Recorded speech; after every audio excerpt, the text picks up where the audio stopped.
Hello everyone, today we are going to implement a method size in our DoublyLinkedList implementation tutorials. In last video we implemented add first method, and where I already implemented the size method and I refer to the singly linked list video, but later I feel no, that is not good. So I will implement on my own so we can discuss about the time and space complexity and everything else. So yeah, the format is same. First we will do the programming part, and then I will come and we will discuss the use cases.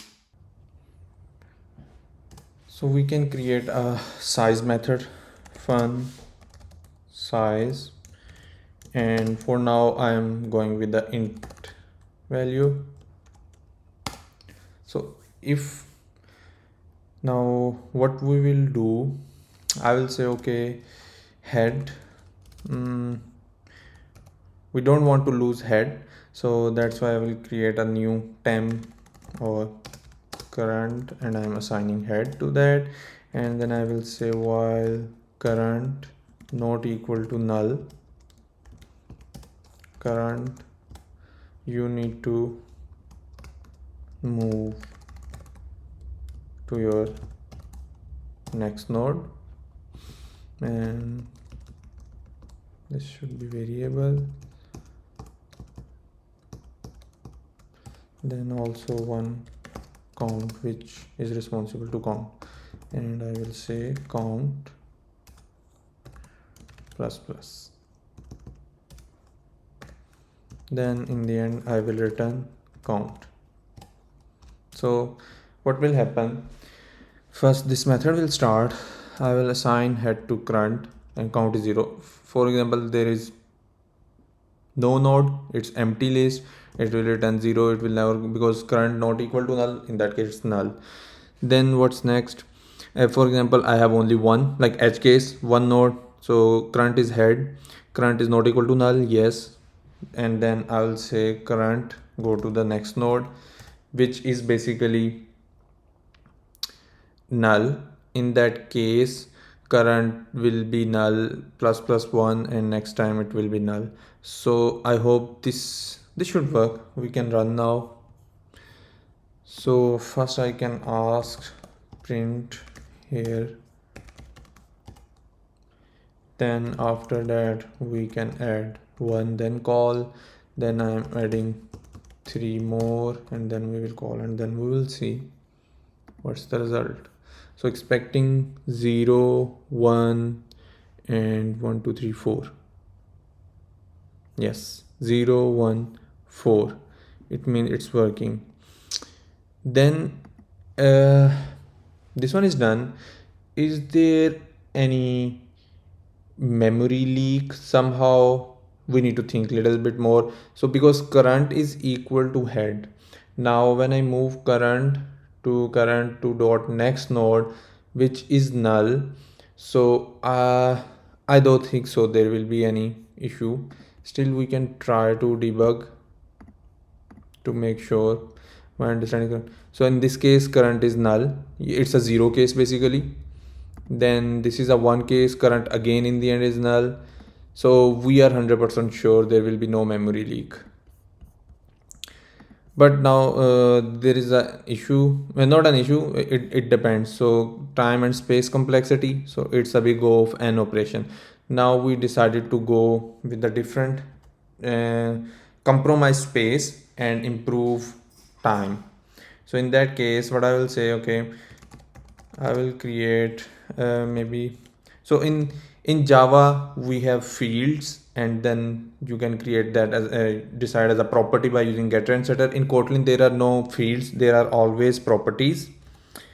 Variable size int, so you can understand easily in a way like this variable size looks like a field, but under the hood it's a property. So the client can call get size and set size, and I want to make this private setter, so it means it's only read only property when someone want to use on a client side, so that will be accessible outside. And what else we want to do, so basically what we want every time when we do add first, so for now it's a add first, as our code will like increased, we will add more methods. We need to be careful with the size because that may create bugs. So I will say okay, size plus plus. By doing this, I'm getting the benefit. So add first will be called in any case once you want to add, and I initialize a one new memory object which is integer and which is size, and it's primitive type. Sorry, I've used the wrong terminology, object. And now in this case we will increase. So in this case once we will run, oh, I need to fix this because now this will taken care. And now we will run. Result is still same, but this time this is a big O of 1 operation. Before that is a big O of n, big O of n, big O of n. Now this one is a constant, big O of 1, big O of 1, big O of 1. And yep. In case of a doubly linked list, just like you already saw the code, client used our doubly linked list. L is equal to doubly linked list L dot add first 1 2 3 4 5, for example 5. So in that case maybe we can make linked list, that will be more better to understand everything.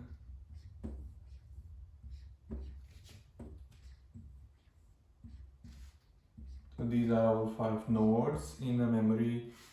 This is our head, this is our previous, this one is next, previous. Maybe I can change the color so it will look more better. So these are our total nodes. This is tail. Currently we don't have any tail. We will implement in the next videos. And this one is a first, and this one is going back. So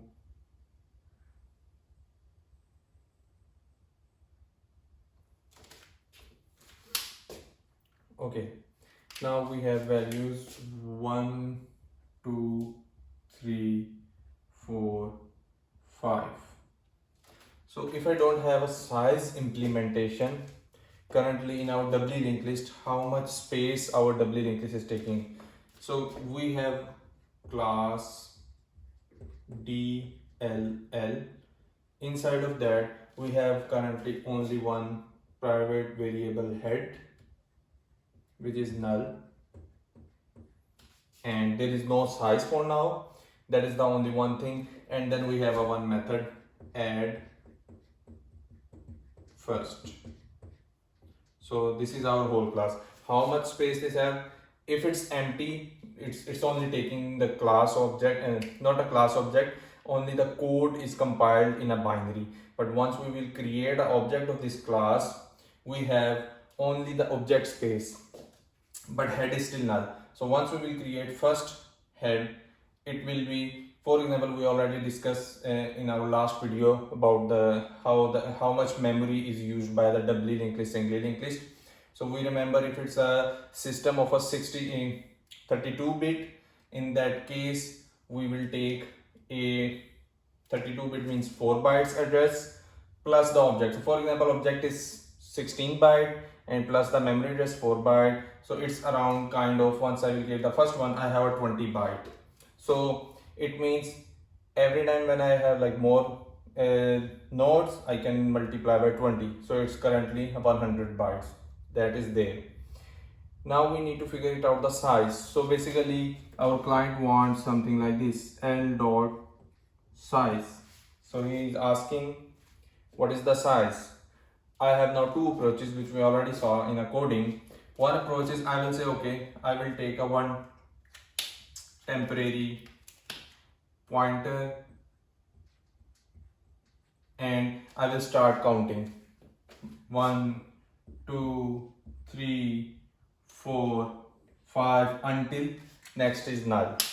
So which means if I'm using the CPU basically every time you ask L dot size, and my implementation has a while loop which is saying okay, you need to count size, some variable count plus plus, and you need to move until the next is null. So in that case our time is big O of n. So why big O of n? Because n is number of elements, so it's dependent, this algorithm or this method is dependent on the size of the input. It means if I have 10, it will be 10 times running, so we will say big O of n. Here comes space and time and space trade-offs. So in this case I still have 100 bytes, around 100 bytes memory space, and my computation CPU is always taking linear time.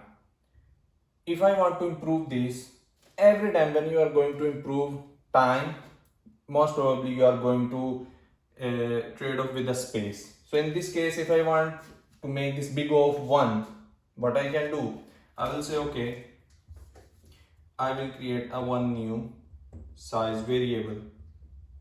Now it depends, if it's integer it will be 4 byte, if it's double still, but it's a constant. So now in this case my size, total size of the doubly linked list, if I have 5 units, 5 nodes, it's 100 plus 4, 104.